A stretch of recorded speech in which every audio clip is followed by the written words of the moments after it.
Well, joining me now to discuss the significance of the Japanese Prime Minister's US visit is the International Affairs Analyst and Director of the Global Strategy Project, Marco Vicenzino.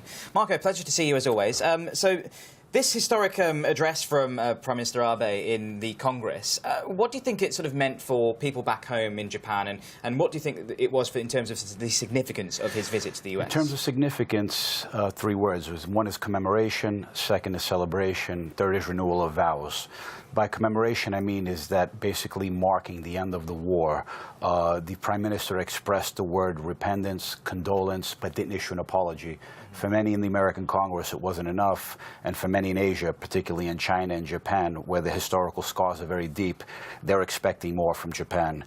Secondly, in terms of celebration of 70 years of a strong relationship and ties between the U.S. and Japan. I mean, over the last 70 years, Japan has become the cornerstone of U.S. foreign policy in East Asia. And in terms of renewal of vows, he came to Washington signing new defense agreements, trade links, and it's an upgrading and an updating of the relationship to reflect contemporary geopolitical realities. And the visit to the World War II memorial as well today, how do you think that will be perceived back home in Tokyo? Well, in two things. I mean, in Japan, after the Second World War, there's a strong pacifist movement developed. So those within the pacifist movement, actually even in the Japanese constitution, it prevents Japan from sending troops overseas, but over the years, exceptions have been found. But that strong pacifist strain, I think, has been satisfied. But on the other side, there's a strong nationalist strain also. Prime Minister Abe, he comes from that nationalist strain. And the fact that he visited, he used the word repentance, but didn't apologize, will sell well to his nationalist base back home.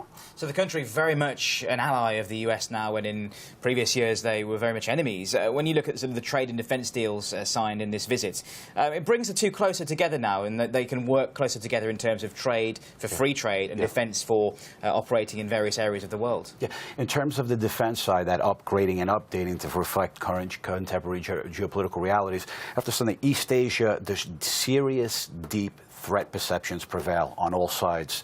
The Chinese look upon this as an attempt to contain China's growth in Asia. The Japanese look at this strong relationship with the Americans, and particularly what was signed, as a way of deterrence against China, particularly in Japan claiming its territorial integrity with the territorial disputes in the Senkaku Islands in the East China Sea. And for the U.S. also, it's a way, the way they look at it is that if China potentially is at a threat or an opportunity, but that relationship with Japan remains strong, but at the same time, the U.S. wants an upgrade in Japan's defense policy for it to participate and be far more involved in international missions, not just give money, but to participate directly with military personnel. It's a really interesting point you make there about how the relationship with China could be affected in all this. Do you think they would be worried in terms of the negotiations that are going on between Japan and the US? On the trade side, so we discussed the defense, but on the trade side, had you asked that question some time ago, I would say the Chinese establishment would have thought of it in terms as, once again, a way to contain China's rising growth. But I think China today is an economically confident country. It has its own trade initiatives. It's doing its own trade agreements, not only in the region but beyond. I mean, initiatives such as the Silk Road Initiative, you have the ASEAN +6. China is economically confident and is developing trade ties worldwide beyond Asia. What do you think the takeout is of this for Shinzo Abe? Do you think that he can go back to Japan and say that he's got a good deal for the people of Japan? Yeah, I mean, I think on the defense side, you can say he's helping to secure Japanese national interest in the short term and in the long term in Asia. And then also on the trade side, although on the trade side he wants the Trans-Pacific Partnership to succeed, he has to confront the agricultural lobby back home. And I think this trip helps to strengthen him to do so. Marco Vicenzino, thank you very much indeed for that. Thank you.